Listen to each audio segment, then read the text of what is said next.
நான் தான் என்னோடய குடும்பத்தோட தலைவன். நான் ஒரு அப்பா, நான் ஒரு ஹஸ்பண்ட்.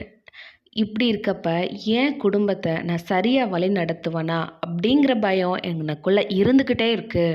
அப்படின்னு நீங்க சொல்றீங்கன்னா, என் கூட சேர்ந்து இந்த ஜெபத்த செய்யுங்க. இந்த ஜெபத்த நீங்க செய்றப்ப, நீங்க கிறிஸ்துவுக்குள்ள பலப்படுவீங்க.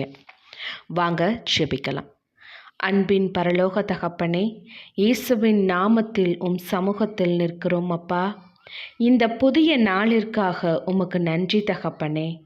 நீர் எனக்காக கொடுத்த இந்த குடும்பத்துக்காக உமக்கு நன்றி அப்பா.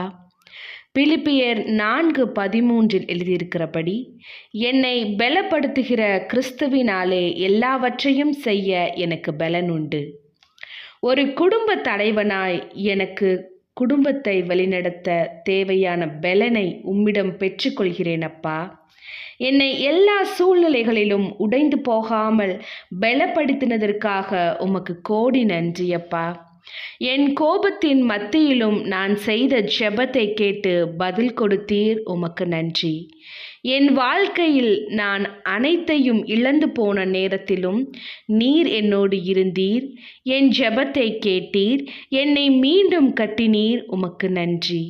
இன்னும் எத்தனை கஷ்டங்கள் வந்தாலும் உம்மையே ஆராதிப்பேன், விசுவசிப்பேன், ஜெபிப்பேன்.